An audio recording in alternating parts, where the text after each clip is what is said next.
Hello viewers, संधान IAS academy के इस platform पर आपका स्वागत है। हम लोग अपने पिछले लेक्चर को फिर से कंटिन्यू करते हैं। पिछली बार मैंने ईस्ट इंडिया कंपनी और मैसूर के विषय में चर्चा की थी। मैंने आपको दो युद्धों के बारे में बता दिया था। कुछ अन्य तथ्य भी आपको बताने हैं, थोड़ा सा उसके विषय में थोड़ा सा आप उसको समझिए। हैदर अली के जाने के बाद, चूँकि हैदर अली अंग्रेज़ों की आँख का कीकरी तो बन ही चुका था, लेकिन उनको इस बात का अंदाज़ा नहीं था कि उसका पुत्र टीपू सुल्तान भी एक समस्या की बहुत बड़ी वजह बन सकता है। और अंत में वही हुआ। टीपू सुल्तान ने 1784 में अंग्रेज़ों के साथ मंगलौर की संधि की। युद्ध काफ़ी समय तक चला, 4 साल तक चला, लेकिन जो पक्ष रहा वो मैसूर की ओर रहा।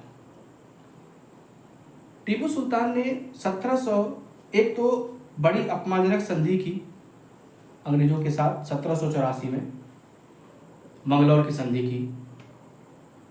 और दूसरी बात, उसने हैदर अली के विपरीत अंग्रेज़ों के साथ 1788 में अपने सारे व्यापार वाणिज्य संबंध समाप्त कर दिए। मैंने कहा आपसे कि टीपू सुल्तान अंग्रेज़ों के लिए एक बहुत बड़ी वजह बन चुका था कि जब तक टीपू है तब तक हम दक्षिण भारत में अपना प्रसार नहीं कर सकते, संभवतः भारत में भी अपना प्रसार नहीं कर सकते। इसलिए अब उनका टारगेट था टीपू को किसी भी तरीके से हटाना और मैसूर को विजय करना। अमेरिका का स्वतंत्रता संग्राम 1776 में शुरू हुआ और 1776 के बाद अंग्रेज़ों को मौका मिला, द्वितीय आंग्ल मैसूर युद्ध हुआ। अब तीसरा आंग्ल मैसूर युद्ध जो है, अंग्रेज़ों ने खुद, हमारी भाषा में कहा जाता है कि शुरुआत की, उनको खोज दिया, शुरुआत कर ली। कैसे? एक तो 1784 में ब्रिटिश पार्लियामेंट ने पिट्स इंडिया एक्ट पारित किया था।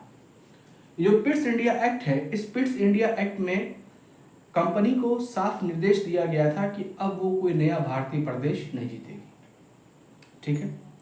और इसी बीच लॉर्ड कॉर्नवालिस को भी भेज दिया गया। ये वही लॉर्ड कॉर्नवालिस है जिसे भारत में सिविल सेवा का जनक कहा जाता है, भारत में पुलिस सेवा का जनक कहा जाता है।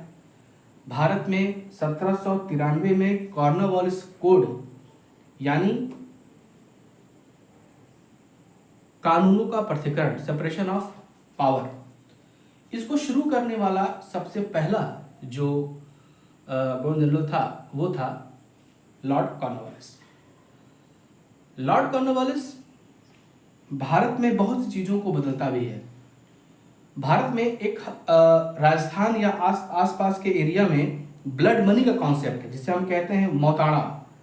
इस ब्लड मनी कॉन्सेप्ट को बंद करने वाला लॉर्ड कॉर्नवालिस ही था। लॉर्ड कॉर्नवालिस अमेरिका के स्वतंत्रता संग्राम से पिट के आया था, क्योंकि वहां पर जॉर्ज वॉशिंगटन के सामने इसी ने घुटने टेके थे, और फिर उसे वहां से भारत भेज दिया गया। वो भारत आता है और ये जानते हुए कि 1784 के पिट्स इंडिया एक्ट में नवीन प्रदेश का अधिग्रहण करने की मनाही की गई है, इसके बावजूद उसने मैसूर के खिलाफ युद्ध छेड़ दिया। सबसे पहले उसने राजा त्रावणकोर को चढ़ाया और उस चढ़ावे में आकर कगानूर और जयकोट, ये दो क्षेत्र ऐसे थे जिसको टीपू सुल्तान अपने प्रदेश में मानता था। लेकिन इन दोनों डचियों को बेच दिया गया। टीपू सुल्तान अपने स्वभाव के वशीभूत, उसने क्या किया, त्रावणकोर पर, राजा त्रावणकोर पर हमला कर दिया और इस हमले का पक्ष लेते हुए अंग्रेज इस युद्ध में शामिल हो गए। दूसरी बात आपको बताएं, इस युद्ध में 1782 में अंग्रेजों ने मराठों के साथ सालबाई की संधि की थी। सालबाई की संधि करने के कारण मराठे मैसूर से अलग हो चुके थे। सालबाई की संधि के साथ ही मराठे मैसूर से अलग हो गए थे। ये उस समय वॉन हेस्टिंग्स की बहुत बड़ी कूटनीतिक स्थिति थी। अब मैसूर अकेला था, मैसूर चूंकि था, अब इधर त्रिगुट बन चुका था। कॉर्नवालिस ने निजाम और मराठों को अपनी ओर मिला लिया। एक को प्रदेश का लालच दिया तो दूसरे को धन का लालच दिया और अपनी ओर मिला लिया। फलस्वरूप तृतीय आंग्ल मैसूर युद्ध 1790 से लेकर 1792 तक चला। इस युद्ध में टीपू सुल्तान युद्ध का जो सेनापति था वो था मेडोज। लेकिन यहां पर एक क्वेश्चन जो आईएएस में पूछा था, यूपीएससी में कमेंट के रूप में क्वेश्चन आया था कि हमने अपने मित्रों को बिना शक्तिशाली बनाए अपने शत्रुओं को पंगु कर दिया। टिप्पणी कीजिए, ये क्वेश्चन आईएएस में आया हुआ था। बाद में फिर ये क्वेश्चन यूपी पीसीएस मेंस में हिस्ट्री ऑप्शन में पूछ दिया। आखिर में क्या है इस स्टेटमेंट का मतलब कि हमने अपने मित्रों को बिना शक्तिशाली बनाए अपने शत्रुओं को पंगु कर दिया। कॉर्नवालिस जो था ऊंची खोपड़ी का आदमी था, बहुत दिमागदार व्यक्ति था। इस युद्ध में मिडोज सेनापति था और उसके बाद जो युद्ध हुआ वो युद्ध टीपू सुल्तान हार जाता है, यानी टीपू सुल्तान इस युद्ध में पराजित होता है। पराजित होने के बाद टीपू सुल्तान के ऊपर 3 करोड़ रुपए युद्ध हर्जाना थोपा जाता है। इसके साथ ही साथ 12 महल, डिंडीगुल और मालाबार के क्षेत्र अंग्रेज उससे छीन लेते हैं। तुंगभद्रा का उत्तर भाग मराठों को मिलता है, पेन्नार और कृष्णा के बीच का भाग निजाम को मिलता है। अब आप यदि इन क्षेत्रों को ध्यान से देखेंगे तो हमें पता चलेगा कि अंग्रेजों ने एक बड़ा भाग अपने पास रखा और छोटा छोटा भाग अपने दो जो सहयोगी हैं उनको दिया। कॉर्नवालिस चाहता तो एक बार में इस राज्य को खत्म कर देता। कॉर्नवालिस चाहता तो एक बार में मैसूर को खत्म कर देता, लेकिन उसने ऐसा नहीं किया। यहीं पर इसका उत्तर छिपा है कि कॉर्नवालिस अगर चाहता तो वह एक ही बार में मैसूर को विजित कर लेता और सारा का सारा खेल खत्म कर देता, लेकिन उसने ऐसा नहीं किया। उसने टीपू सुल्तान से आधा राज्य लिया।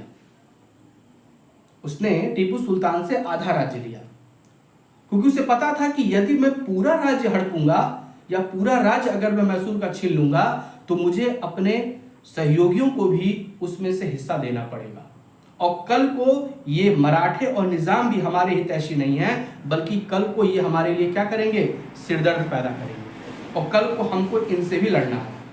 क्योंकि 1782 में जो सालवाई की संधि हुई थी उससे पूर्व मराठों ने अंग्रेजों को 2 युद्धों में धूल चटाई थी। एक अडास का युद्ध और दूसरा तलगांव का युद्ध, जिसमें बड़गांव की संधि हुई थी।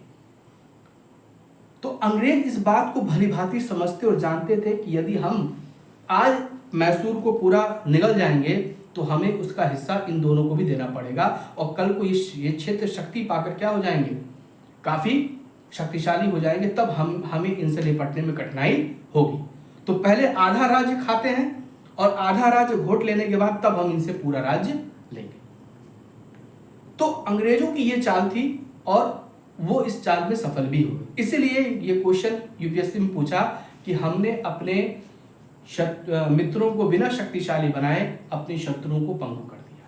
टीपू सुल्तान को अपना आधा राज्य देना पड़ा, युद्ध हर्जाना 3 करोड़ रुपए देना पड़ा, 12 महल, डिंडीगुल और मालाबार के क्षेत्र अंग्रेजों ने रखे, तुंगभद्रा का उत्तरी भाग और पेन्नार कृष्णा का भाग निजाम और मराठों को मिल गया। अब सबसे बड़ी बात यहां पर टीपू सुल्तान के 2 लड़के मोइजुद्दीन और अब्दुल खालिक, इन दोनों को बंधक के रूप में रखा गया। ये क्वेश्चन भी कई बार आया हुआ है, यूपी कमीशन से लेकर स्टेट कमीशन में कई बार पूछा है कि टीपू सुल्तान के किन 2 पुत्रों को बंधक के रूप में रखा गया था। तो वो था मोइजुद्दीन और दूसरा अब्दुल खालिक। ठीक है, तीसरा युद्ध खत्म हुआ। अब बीच में है चौथा युद्ध। चौथा युद्ध की पृष्ठभूमि आप सबको पता है, सहायक संधि, सब्सिडरी अलायंस, लॉर्ड वेलेस्ली की सहायक संधि। अंग्रेज इस बात से पूर्णतः सशंकित हो चुके थे कि टीपू सुल्तान खामोश बैठने वाला व्यक्ति नहीं है। आधा राज्य अगर चला भी गया तो भी वो उससे उन्नति करेगा, वही हुआ। टीपू सुल्तान ने कृषि के क्षेत्र में प्रेरण संलग्न अनुरोध, इसका मतलब होता है अधिक से अधिक कृषि क्षेत्र को यूज किया जाए। उसने रेंट बढ़ा दिया, किराया बढ़ा दिया और अपने आप को आर्थिक रूप से मजबूत करना शुरू कर दिया। इसी क्रम में उसने कॉमर्शियल बोर्ड बनाया। आपको बता दें, देखिए एक क्या नाम है, एक अंग्रेज विद्वान कहता है कि वो प्रथम भारतीय शासक था जिसने पाश्चात्य परंपराओं को भारत में लागू किया। ठीक। टीपू सुल्तान ने प्रेरणा संलग्न अनुरोध के साथ साथ जो कृषि से संबंधित था, अधिक से अधिक कृषि क्षेत्र को लाना। दूसरा, 1796 में उसने नौसेना बोर्ड बनाया। नौसेना बोर्ड बनाया। इसके साथ ही साथ उसने कॉमर्शियल बोर्ड बनाया। ये बहुत बड़ी बात थी, कॉमर्शियल बोर्ड बनाया। कॉमर्शियल बोर्ड का मतलब ये कि उसने चंदन, मसाले और जो भी उस समय चीजें होती थी, जो भी कर्नाटक मैसूर की प्रमुख वस्तुएं थी, उनको विदेशों में बेचने के का प्रयास किया, जिससे उसको इनकम होती थी। अपनी सेना को उसने मजबूत किया। अपनी सेना को उसने मजबूत किया और पैदल सैनिकों पर विशेष ध्यान दिया। आज से 3 साल पहले एक कर्नाटक में खुदाई हुई थी, एक कुआं था। उस कुएं में कई स्टील के रॉकेट मिले, बड़े बड़े रॉकेट। और दूसरा, ये रॉकेट और नहीं बल्कि टीपू सुल्तान को भारत का प्रथम मिसाइल मैन अगर कहा जाए तो अतिशयोक्ति नहीं होगी, क्योंकि वो प्रथम व्यक्ति था जिसने युद्ध में मिसाइलों का प्रयोग किया था, रॉकेट का प्रयोग किया था। इसका दूसरा ये बात और भी लगती है, जब नासा के स्पेस सेंटर पे आप जाते हैं, जब उनके ऑफिस में, जब उनके आप प्रतिष्ठान में जाते हैं, कलाम साहब जब गए वहां पर, तो उन्होंने टीपू सुल्तान का वो फिगर और उसकी रॉकेट सिस्टम को उस समय वहां पर देखा। तो देख के वो जागृत वो हो गए, चौंक गए कि बताइए, हम आज अपने उस नायक को नहीं समझ पाए, बल्कि विदेशी उस चीज को समझ गए। विदेशी उस चीज को समझ गए कि भारत में रॉकेट प्रणाली बाद में, वो रॉकेट प्रणाली बाद में आगे चल के मिसाइल सिस्टम के रूप में वो हुई। उसको सबसे पहले भारत में लॉन्च करने वाला कोई और नहीं बल्कि टीपू सुल्तान था। तो ये कहानी सामने आती है। टीपू सुल्तान ने सबसे पहले ये काम किया, उसने अपने आप को आर्थिक रूप से सशक्त बनाया, अपनी सेना को गठित किया, नौसेना बोर्ड बनाया। इस प्रकार करके उसने अपनी तैयारी मुकम्मल की। अंग्रेज तो सशंकित थे ही, साथ ही साथ उसने फ्रांसीसी क्रांति से प्रेरणा लेते हुए जैकोबियन क्लब की सदस्यता ग्रहण की। अपनी राजधानी श्रीरंगपट्टनम में उसने स्वतंत्रता का वृक्ष लगाया और अपने आप को सृजन टीपू कहा, नागरिक टीपू। फ्रांस के साथ उसकी नजदीकियां जो बढ़ रही थी, उससे अंग्रेज सशंकित थे। उनको लगा कि नहीं, अब समय है कि पूर्णतः टीपू का उन्मूलन किया जाना चाहिए, क्योंकि इसका कारण था क्योंकि वो नेपोलियन के साथ पत्राचार कर रहा था। साथ ही साथ उसने तुर्की के शासक के साथ भी पत्राचार किया था। ये काफी था अंग्रेजों के लिए, क्योंकि अंग्रेज इस बात से शंकित थे कि कहीं टीपू सुल्तान का सहारा लेकर फ्रांसीसी फिर भारत में न घुस पाए। तो मौका था कि पहले टीपू सुल्तान का उन्मूलन जरूरी है, और मौका उनको मिलता है जब लॉर्ड वेलेजली भारत आता है। लॉर्ड वेलेजली ने टीपू सुल्तान के पास अपना एक गुमास्ता भेजा और कहा कि आप सब्सिडरी अलायंस को स्वीकार कीजिए। सब्सिडरी अलायंस यानी सहायक संधि। आपको इसके विषय पे अलग मैं वीडियो बनाऊंगा कि सहायक संधि थी क्या। सहायक संधि एक तरीके से अपने आप को अंग्रेजों के का गुलाम बना देना, मोटा मोटी आप समझिए। मैं इस पर एक अलग से वीडियो आपको बनाऊंगा, मेंस के पर्पज से बनाऊंगा। जीआईसीएलटी ग्रेड में जो मेंस का एग्जामिनेशन होने वाला है उसके लिए मैं बनाऊंगा। टीपू सुल्तान ने कहा कि 100 दिन भेड़ की तरह जीने से अच्छा एक दिन शेर की तरह लड़के मरना, और उसने सब्सिडी अलायंस को स्वीकार नहीं किया, और फलतः युद्ध हुआ, और युद्ध में अपनी राजधानी श्रीरंगपट्टनम की रक्षा करते हुए व्यक्ति वीर गति को प्राप्त हो गया। अब यहां पर प्रश्न है कि टीपू सुल्तान को वर्तमान समय में नायक से खलनायक कैसे बना दिया गया। क्योंकि देखिए, इतिहासकार जो है वो इतिहासकार सब कुछ कर सकता है, मोहम्मद बिन तुगलक जैसे विद्वान शासक को पगलैट बोल सकता है। दूसरी बात, औरंगजेब जैसे शासक को बदनाम, बदनाम तो था ही, लोग कहते हैं बद अच्छा बदनाम बुरा, बदनाम कर दिया गया, बहुत ही बदनाम किया गया। मैं औरंगजेब का पक्षधर नहीं, इस बात का ध्यान दीजिएगा, लेकिन इतिहास में बहुत सी चीजें ऐसी हैं जो राजनीतिक रूप से कराई गई।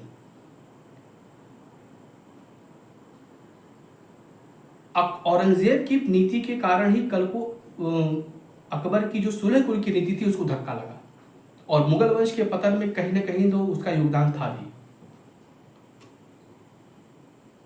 लेकिन हम किसी भी व्यक्ति को इतिहास में इतना विवादास्पद बना दें कि सामने वाला या जो है हम एक नायक को खलनायक डेवलप कर दें, पूरा उसके खिलाफ सब तथ्यों को रखें, वो करें, वो गलत होता है।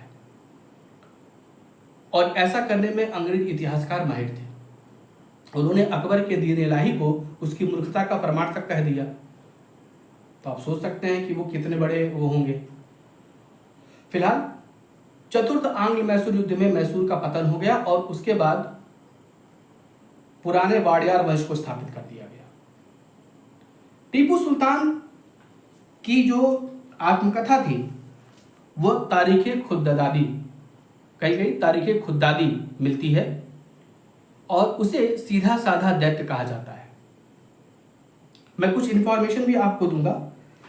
टीपू सुल्तान ने अपने जो वो किए, क्या नाम है, अपने एजेंट रखे मुगल सल्तनत में। मूलचंद और सुजान राय, ये दो व्यक्ति ऐसे थे जो मुगल दरबार में उसके एजेंट थे।